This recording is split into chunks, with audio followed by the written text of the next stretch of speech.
kuna wanaagsan daawade halkani waa channelka wararka ee Soomaali News ku soo dhawaada tabinta habeen qodobada idin kula wadaagi doono waxa qayb ka ah Fahad Yaasin oo gaaray magaalada Beledweyne iyo qorshihii ra'iisul wasaare Roble oo fashilmay qarax qasaare xoogan geysto oo ka dhacay magaalada Beledweyne musharaxiin xildhibaan oo ku geeriyootay wararkii ugu dambeeyay ayaan warkiidin kula wadaagi doonaa ra'iisul wasaare Roble oo magacaabay guddi loo xil saaray muran iyo cabasho hareysa doorashada xildhibaanada Banaadir oo wali aan Muqdisho ka bilaaban qodobada iyo qodobo kale ayaan ku faahfaahin doonaa wararka habeen ee Soomaali News ee u diyaar garooba markale kulan wacan oo wanaagsan daawadayaal waa habeenimo sabdisi baxaysa xadii soo galaysa taariikhda waa 19 Febraayo 2022 waxaad ku soo dhawaataan qodobada aad maqasheen iyo kuwa kale oo ayna faahfaahintooda guda galno haddii aynu ku hormarno magaalada Beledweyne ee xarunta gobolka Hiiraan waxaa maanta gaaray Fahad Xaaji Dahir Yaasin oo deegaan doorashadiisa ay tahay halkaas oo kursi kamid ah kuraasta dhawaan ka dhici doonta magaalada Beledweyne u doontay safarka oo diyaarad qaas ah Fahad Yaasin la taliyaha amniga madaxweynaha madaxweynaadkiisa dhamaaday Maxamed Cabdullaahi Farmaajo uga soo qaaday magaalada waxay ka dejisay garoonka diyaaradaha Ugaas Khaliif ee magaaladaas ee Beledweyne xogaha hoose ayna ka helnay safarka Fahad Xaaji Dahir Yaasin waxa ku waliyo xubno sirsare oo ka tirsan Villa Soomaaliya waxaana qayb ka ah Cabdiraxmaan Dheer oo ahaa xildhibaan hore waxaana uu wali ku sugan yahay garoonka diyaaradaha magaalada Beledweyne xarunta gobolka Hiiraan oo biri ay qorshuhu yahay in lagu doorto maadaama shalay ay soo gaareen askar ilaalo u ahaa iyo sidoo kale ergadii dooro lahayd halkaasi Fahad Yaasin Xaaji Dahir sida ayna wararka ku helayna kama bixi doono garoonka diyaaradaha magaalada Beledweyne oo diyaarad qaas ay maanta ka dejisay wuxuuna ku sugnaa doonaa gudaha garoonka diyaaradaha magaaladaasi inta looga dooranayo xildhibaan golaha shacabka ee baarlamaanka federaalka ee Soomaaliya xukuumadda ra'iisul wasaare Roble waxay dhigtay qorshayaal badan oo ay ku dhaafinayso Fahad Yaasin kursigaas balse ma suurtagelin waxaana Fahad maanta uu kaga duulay magaalada Beledweyne si nabada garoonka diyaaradaha ee magaalada cad ee Muqdisho inkastoo doorashada golaha shacabka ee baarlamaanka Soomaaliya xildhibaanada uu muran badan hareeyay beesha caalamka waxay ku baaqaysaa in la saxo qalalaadka xilligan doorashada ku gadaaban macadda qorshaha uu xafiiska ra'iisul wasaare Roble uu qaadi doono hadii tilaabadani ay Villa Soomaaliya kaga guuleysato xildhibaan ay Fahad Yaasin oo maanta gaaray Beledweyne ay ku soo saarato kursiga hoob 86 maalmihii dambe ayaa aad loo hadalhayay safarka Fahad Xaaji Dahir Yaasin uu ku gaaray maanta magaalada Beledweyne xarunta gobolka Hiiraan la taliyaha amniga qaranka ee madaxweynaha madaxweynaadkiisa dhamaaday Fahad Xaaji Dahir ee maanta gaaray magaalada Beledweyne soo dhaweyn ee si lamid ah musharaxiinta kale looma sameyn maadaama hab dhumasho camal ay ku tagay halkaasi wuxuuna wali ku sugan yahay garoonka diyaaradaha uusan dhinacna uga bixin xogaha ayna helinayaan sheegaya inuusan isku aaminin gudaha degitaanka magaalada Beledweyne maadaama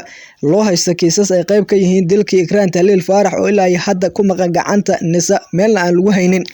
qorshaha ayaa biri oo 20 Febraayo ay tahay oo maalinimo axada in lagu doorto Fahad Xaaji Dahir magaalada Beledweyne ee xarunta gobolka Hiiraan sidaasna uga mid noqdo xildhibaanada golaha shacabka ee baarlamaanka 11 ee dalka haatan doorashadiisa ay ka socoto isla Beledweyne maanta waxa ka dhacay weerar qasaare xoogan geysta oo qaraxa magaalada Beledweyne ee xarunta gobolka Hiiraan waxa ka dhacay qarax uu fuliyay qof isku soo xiray walxaha qarxa waxaanu sababay dhimasho dhaawac burbur hantiyadeed sida ay xaqiijiyeen dadka halkaas ku sugan qaraxa waxa uu si gaar uga dhacay inta u dhaxaysa xarunta Lamagalaay iyo buundada liiqliiqato ee marti gelinaysa kulamo looga hadlayay amniga Beledweyne iyo doorashooyinka kuwa oo xal lagu raadinayo khilaafka siyaasadeed ee ka taagan magaaladaas maalmihii dambe qaraxa ayaa waxa uu ka dhacay maqaayad lagu magacaabo Baar Xasan Dhiif ee ku taala darbiga dambe ee xarunta maamulka gobolka Hiiraan dadka dhintay waxay gaarayaan 16 qof halka 2 qof oo kamid ah dadkaasi ay kala ahaayeen gudoomiye ku-xigeenka maamulka maareynta gobolka Hiiraan Cabdirashiid iyo gudoomiye ku-xigeenka arrimaha bulshada degmada Beledweyne Cabdiraxmaan dhinaca kale dadka ku dhintay qaraxa maanta ka dhacay magaalada Beledweyne ee qasaaraha weyn sababay waxa kamid ah sida ay dadka goobjoogayaasha noo sheegeen musharaxiin doonaysa xildhibaano iyo ergooyinkooda sida ay noo xaqiijiyeen goobjoogayaal ku sugan goobta qaraxa ka dhacay dadka qaraxaas ku dhintay waxa qayb ka ah Maxamed Cabdullaahi Nuur oo ah musharax u taagan qabashada kursiga Sir 3 oo la filayay in doorashadiisa ay ka dhacdo magaalada Beledweyne ee xarunta gobolka Hiiraan ciidamada ammaanka dawladda Soomaaliya iyo sidoo kale kuwa Hiirshabelle ayaa xiray wadooyinka u dhow goobta qaraxa ka dhacay waxaana la qaaday dad dhaawacyo kala duwan ah oo goobta qaraxa oo ka dhacay ka soo gaaray qaraxa ayaana saameyn xooggan ku yeeshay goobahii iyo meheradihii u dhow halkaasi dhaawacyada dadka waxyeelada ka soo gaartay qaraxaasi ka dhacay gudaha magaalada Beledweyne si gaar ah maqaayada lagu magacaabo Xasan Dhiif ayaa la dhigay isbitaalka guud ee magaaladaasi taliska booliska iyo maamulka magaalada Beledweyne warkama isu soo saareen qasaaraha rasmiga ee dhashay balse waxa ka dhashay qasaare kala duwan oo dhaawac iyo dhimasho sababay iyo burbur hantiyadeed magaalada Beledweyne ee xarunta gobolka Hiiraan ayaa lagu wadaa in lagu qabto maalinta bari doorashada qaar ka mid ah kuraasta golaha shacabka ee baarlamaanka federaalka ee Soomaaliya kuwa oo deegaan doorashadooda ay tahay Hiirshabelle tii labaad oo bilaabayso waxaana isla maanta gaaray wafuud kala duwan oo qayb ka ah Fahad Xaaji Daar Yaasiin oo diyaarad qaas ay ka soo qaada Muqdisho geysana garoonka diyaaradaha ee magaalada Beledweyne oo bari lagu dooran doono magaalada Beledweyne ee xarunta gobolka Hiiraan waxaa maalmihii dambe ka taagnaa xiisado siyaasadeed ee iska soo horjeeda dagaalo ayaa ka dhacay dad ay ku dhinteen waxaana qaraxan maanta ka dhacay ku soo aadaya iyadoo bari ay doorashada xildhibaanada golaha shacabka ee 25 kursi oo deegaan doorashadooda tahay gobolka Hiiraan ay ka dhici doonto halkaasi markaana ra'iisul wasaare Rooble ayaa guddi ka kooban 7 xubnood u magacaabay arinta kuraasta Banaadirga oo xiisado badan ay maalmihii dambe ka taagnaayeen si wax looga qabto guddigaasi qaar ka mid ah doorashooyinka maanta ee iscasileen ra'iisul wasaaraha xukuumadda xilgaarsiinta Maxamed Xuseen Rooble ayaa guddi u xil saaray cabashada ka taagan kuraasta beelaha Banaadirga ee la filayo in lagu doorto magaalada Muqdisho isagoona ra'iisul wasaare Rooble ku dhawaaqay tan iyo inta laga xalinayo cabashada ay qabaan beelaha Banaadirga in doorasho aan la qaban karin kadib markii aan la tashiya la yeeshay gudoomiyaasha guddiga doorashooyinka heer federaal iyo guddiga doorashooyinka Banaadirga Seed waxaan magacaabay guddi ka kooban 7 xubnood oo ka socdo guddiga Feed iyo sidoo kale guddiga Seed ee Banaadirga iyo xafiiska ra'iisul wasaaraha ayaa lagu yiri qoraal ka soo baxay xafiiska Maxamed Xuseen Rooble guddigan uu hogaaminayo gudoomiyaha guddiga doorashooyinka Muuse Yuusuf Geelle ayaana ka kooban ilaa 7 xubnood guddigan uu ra'iisul wasaaraha u xil saaray inay baaritaan ay ku sameeyaan cabashada la xiriirta kuraasta Banaadirga ee golaha shacabka iyo in sida ugu dhaqsiyaha badan ula soo wadaagaan talo iyo warbixin ku saabsan arrimaha cabashada ay ka taagan tahay xilligaani ra'iisul wasaare Rooble ayaa guddiga doorashooyinka ee Banaadirga ku amray in aan la dhaqaajin karin doorashada tan iyo inta laga xalinayo cabashada ka taagan kuraastaasi oo beelaha ay sheegeen oo la shalay hore warbaahinta la hadlay in ra'iisul wasaare Rooble oo ku haya musuqmaasuq kii ugu weynaa isla markaana uu shakhsiyaad gooni ku soo saaranayo guddigan oo ra'iisul wasaare Maxamed Xuseen Rooble u xil saaray inay baaritaan ay ku sameeyaan cabashada la xiriirta kuraasta Banaadirga ee golaha shacabka iyo inay sida ugu dhaqsiyaha badan ugu soo gudbiyaan warbixin ku aadan arrimaha xilligan cabashada ka taagan tahay si loo amba qaado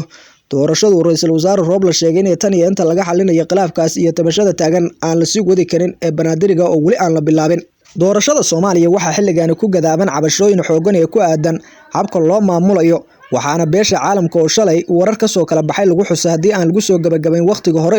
ugu asteeyeen hogaamiyaasha Soomaaliya inay ka dhalan doonto tilaabo aysan mahadin cawaaqib xoogan ay kala kulmi doonaan xafiiska ra'iisul wasaare Rooble waxa maalmihii dambe uu moodaa in gacantiisa ay ka sii baxaysa maamulka iyo sidoo kale ka warqabka doorashooyinka dalka ka socdo waxaana dadka arrimaha siyaasadda ka faalowda ay sheegayaan in ra'iisul wasaare Rooble looga gacan adkaaday maalmihii dambe doorashooyinka ka dhacay maamulada iyo sidoo kale Muqdisho doorashada Beledweyne ayaa ugu hadal hayn badan oo Fahad Xaaji Daar Yaasiin oo qayb ka yahay shakhsiyaadka lagu soo saari doono bari ee doorashadiisa halkaasi ka dhici doonto oo maanta gaaray magaaladaasi 25 Febraayo ayaa hore lagu asteeyay in lagu soo gabangabeeyo doorashada xildhibaanada golaha shacabka ee baarlamaanka Soomaaliya caqabada kale ee gudiyada doorashooyinka hortaagan ayaa qayb ka ah doorashada 16 kursi ee gobolka Gado oo fila Soomaaliya iyo maamulka Jubbaland haatan ay ku loolan adag uu ku dhex marayo fila Soomaaliya waxay wadaa sidii doorashadaasi gobolkaas uga dhici lahayd Axmed Madoobana waxa uu qorsheenayaa sidii uga wareejin lahaa maadaama uusan maamul iyo sidoo kale talo badan uu ku yeelan karin hadii gobolka Gado doorashada 16 kursi ay ka dhacdo guddiga doorashooyinka ee heer federaal ayaana dhawaan xaqiijiyay hadii aan doorashadaasi xal loo helin 16 kursi inay ka gudbi doonaan isla markaana doorashada gudoomiyaha iyo sidoo kale midda madaxtinimo ee dalka hore loo sii amba qaadi doono inta ayaan qiyaaray ku soo afmeerinaa wararka aad kala socoteen Somali News mid la mid ah inta ku kulmi doono waxaan idinkaga tagaynaa nabadgelyo fadlan muuqaalka haduu ku soo gaaro like saar si share garay saaxiibadaada kale la sii wadaag waad mahadsantahay